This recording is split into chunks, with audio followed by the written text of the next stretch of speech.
negara sekarang ini memang persaingannya ada di situ. Bukan ijazahmu apa, bukan adu ijazah sekarang ini, bukan. Adu keterampilan. Kalau you memang alumni dari Fakultas Gadjah Mada, Fakultas Kehutanan UGM angkatan 1980, maka silahkan itu tunjukkan yang asli. Apa seperti itu? Kalau ini jadinya kan menghinakan, ya, menghinakan Jokowi begitu, karena sampai sejauh ini memang kemampuannya istana atau kemampuan semua orang di belakang Jokowi kan sejauh ini ya tidak menunjukkan ijazah yang asli. Sekali lagi, sebaiknya semua pihak menghormati proses hukum yang sedang bergulir di Pengadilan Negeri Jakarta. Kalau ingin membantu kepastian ijazah palsu Jokowi, kami sarankan siapapun agar terlibat menjadi pihak berperkara dan menyampaikan keterangan dan bukti-buktinya di pengadilan. Fakultas Kehutanan Gadjah Mada tahun 80 itu, Kagamahut itu, yang menunjukkan ijazah-ijazah aslinya. Dan itu sederhana kan, tunjukkan sejarah, ijazah asli saja, selesai orang. Itu adalah ijazah aslinya Jokowi. Masalah sederhana yang membuat ruwet senegara yaitu soal isu ijazah palsu Jokowi. Hingga kini belum juga terklarifikasi.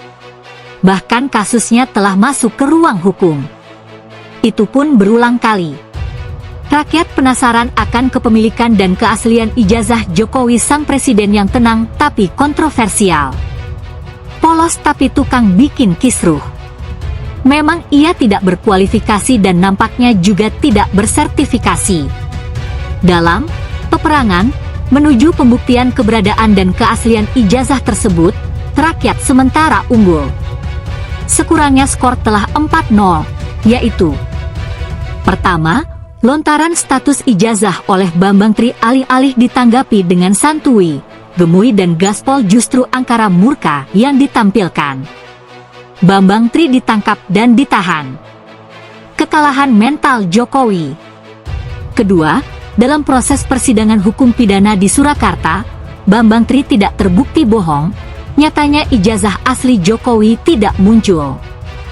Pertimbangan Pengadilan Tinggi dan Mahkamah Agung menafikan kebohongan Bambang Tri. Hanya delik ujaran kebencian. Ketiga, dalam kasus gugatan perdata di PN Jakarta Pusat, ruwetnya soal surat kuasa Jokowi adalah bukti bahwa ia coba ngeles dari kebenaran.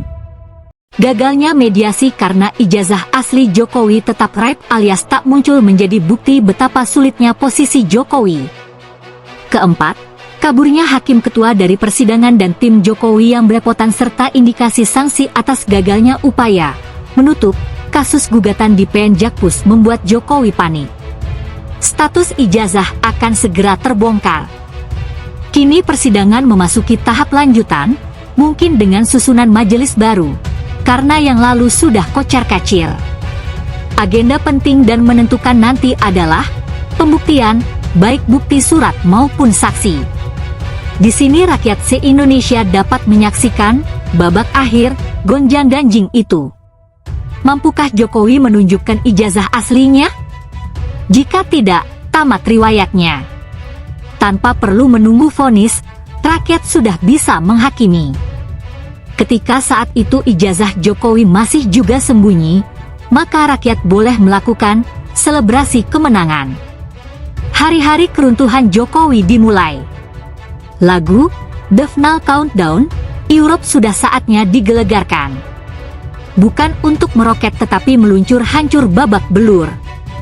Kekalahan telak Jokowi 5-0 adalah momen untuk merombak kesebelasan secara fundamental. Jokowi bukan hanya terpental tetapi juga harus mempertanggungjawabkan segala kepalsuan dari kebijakan, identitas diri maupun legalitas jabatan yang telah dipegangnya. Bangsa Indonesia harus memberi sanksi berat. Jika terbukti Presiden Jokowi memang berijazah palsu, maka hal ini menjadi skandal terbesar dalam sejarah bangsa Indonesia. Buku-buku sejarah anak sekolah kelak akan memuat skandal tersebut. Persis seperti muatan sejarah pengkhianatan PKI dahulu. tidak mudah untuk dihapus. PKI, PKI, PKI. Jika pada acara debat Capres kemarin muncul kata yang keluar dari mulut sinis Prabowo, Mas Anies, mungkin besok saat debat Cawapres ada keluhan, Mas Gibran.